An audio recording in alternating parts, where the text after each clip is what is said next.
Welcome back to At Home with Roby. I'm Patrick McIsaac from Roby Electric, along with Trent Haston from the Roby family of companies. We are your hosts. We're continued to be joined by Michael Synk, author of Rockin' Sand, business coach, athletic coach, all around pretty good guy here, Trent. And he was a '90s band guy, right? Him and Justin Timberlake. I couldn't help it, Michael. No. Let's get that straighted out. Yeah. You and Justin have done so well post music career. Yeah. Post band career. I do sing. It's in church on Sunday, but other than that, not anything common between Justin Timberlake and I. So, but I had the name in Synk before the band did. So let's keep that straight. So they hitting you with any royalties or what? Or is it just because the spelling's different? They've just ignored me. I'm not that big a deal. I hear you. It's fun though. Well, Michael, we're talking about strategy, and of course that's what your book is about. And we talked about how many different books are out there on strategy. Those that maybe missed the second segment, we're talking about the book Rockin' Sand. It's about 55 pages. You can read it in about 25 or 30 minutes. It's a great business book. It's a great personal life book. It's just a good all around easy read that Michael has created. And Michael, as we were preparing for the show, you were telling me a little bit about a nonprofit that you were aware of. And we won't say where it was, but talk a little bit about their strategic process and what it sort of how it curved your influence. Yeah, what's interesting is there was an article in the paper or something, a press release and an article, and this nonprofit whose name will not be mentioned to protect the innocent here, but they said they were so proud that they spent 6 months working on the strategic plan. And I'm like, wow, that took a long time. What were you doing during the 6 months that you were working on the plan? It's like, my God, you took that long to write the plan? What was going on? Were you executing while you were writing the plan? You've got to get your strategic plan down rather quickly. And that was a little bit of inspiration about my book. It's not as hard as people think it is to figure out your strategic plan. And, when I work with a client, it's usually about 2 days to help them pull the plan together. And then a good portion of the second day is focused on how do we make sure everyone's executing. And that part gets a little difficult because nobody at the company does the same thing. You have accountants, you got salespeople in your company, you have contractors, you have plumbers, you have carpenters, foremen, advertising people, and you got to make all of this stuff add up. And, the name of my company, In Synk, you've got to get all these people doing different things to add up to improvement in the company and growth. So the strategic plan creates alignment, and then you decide this is the amount of sand we got to move and who's going to do it. And we're going to measure how you're going to get it done, not just the results, but the activities that lead to the results. And then, okay, here's the rock we're going to move this quarter, or maybe you're going to move 2. Who's the person who's responsible for moving it, which doesn't mean he does it all. He just makes sure it gets done. And then how are we going to measure that we're making progress? And that's where execution falls apart. So the alignment thing is really, really important. That's why you've got to have a strategic plan because, everyone's doing different things in the company, and it's all got to add up. And so alignment is big. And part of the strategy thing I want to say is one of the comments a lot of coaches like me say, you got to boil the actual basic strategy of the company down to a sentence or two, and then you've got to make sure everyone else in the company is using those same 2 sentences. And just about every time when I start working with a company, if I went around the room and asked the 10 people in the room in this session what the company's strategy is in 2 seconds, 2 sentences, I'll get 10 different sentences. And they're all a little bit right, but they're not getting exactly right. So that you use your plan to create alignment as well as, so why are we doing this? What is the purpose? What are our core values, the way we behave? What are we good at?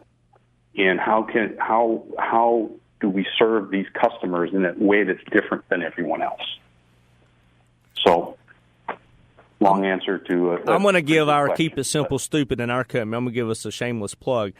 I'm ashamed that I don't know if everybody would even say this, and we go through this, and we're very focused on strategy. But we're a service provider. We do electrical and services, and then we do custom home renovations and new homes, and then we do commercial construction, then we do real estate business. Our simplified is we want to provide priceless service for a fair price. That's what we do in our company, and that is. Okay. That's our strategy to serve. So, I don't know, Patrick, did you know that? No, that's the first time I've heard that, Trent. Okay, good. No, we talk about. You guys we got to have a strategy session right here and get this aligned. Well, Michael, too, another thing that people that can, if they want to connect with you and sort of learn about with all the things that you do, is your blog. And I read your blog. I mean, the last one that was dated April 20th. So you're very active with your blog because that was just last week. But it talks about when you coached at Central High School cross country team, and it's run hard, finish strong, no fear. And you incorporate that into a business lesson, which is run hard. Okay, maybe it should be work hard, but leading a business always feels like you're running. So either works. Finish strong, and I promise you I'm getting somewhere here with this. Every initiative, project, and effort gets bogged down at some point or other. But this is the one that I think that we could have some good conversation on. And we've got about 3.5 minutes left in the segment, and that is no fear. Fear can be paralyzing. And talking about utilizing fear and having no fear as an entrepreneur, can you talk about that a little bit? What did you mean by that? Yeah, I'll give the track example. These are juniors and seniors, sophomores in high school, and they're running. And in cross country, if you haven't done cross country, every cross country runner in the middle of a race wants to quit. And if they don't tell you that, they're lying.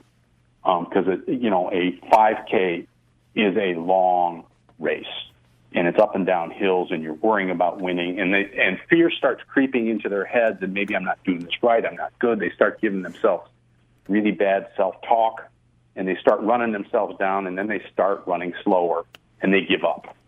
And thinking about that and applying it to entrepreneurs is like, these new initiatives are hard because you're breaking new ground usually, and you move into them with maybe a little skepticism or uncertainty, and what you've got to do is say, hey, failure to succeed in moving this rock is not an option.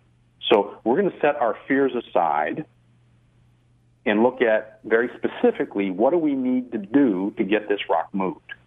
And then we'll start measuring those activities. Did we turn it into a checklist? We got this done, we got this one, we got this one. And as you start knocking off your initiative or your rock, knocking off the things on the checklist, you start gaining confidence, and you start acting without fear. And that's where we need to go. Now, we all face fears. You hear people, you got to face fears all the time. And some of us are better at it than others. But you've got to kind of say to yourself every day, run hard, finish up my initiative strong, and let's act the way I would if I wasn't scared about doing this.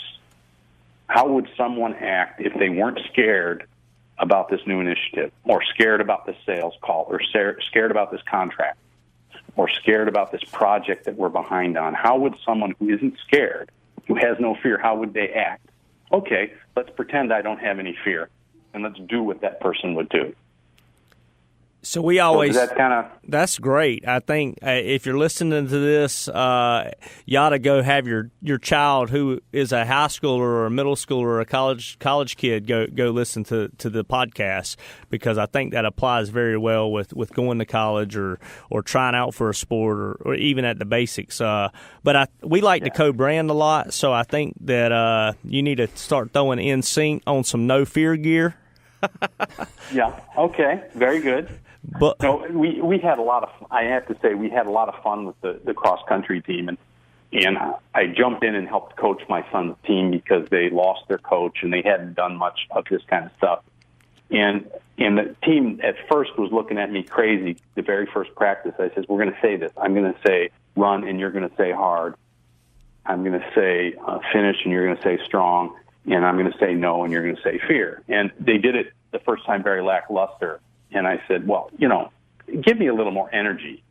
And I'd, again, quietly say the 3 words, and then they would start screaming this at me in unison. And then we started doing it at the beginning of every practice, and guess what? Every practice got better.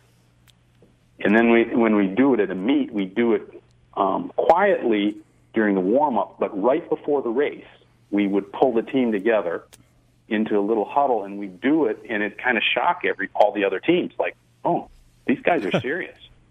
We're going to get our butts kicked. So it was really fun.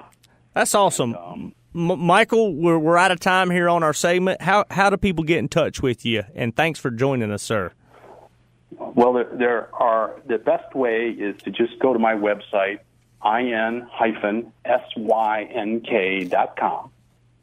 Or you could also go to rockandsand.com, ROCKNSAND.com, and that'll take you to a page on my website where you can find out all about the book and order the book or order the video, stream the video of the TV show that was made of the book. The local PBS station made a special on Rock and Sand. They called me up and said, we think this is a TV show. Would you do it? And I said, oh, well, that's easy. Yeah. And they recorded it, and they gave me the rights to the stuff. So it's now on Amazon streaming video, Amazon Prime. Very cool. So you can find out about all that. Well, Michael, if you go to the website, you can find me. IN-SYNK. Thank you so much for joining us. We'll be right back.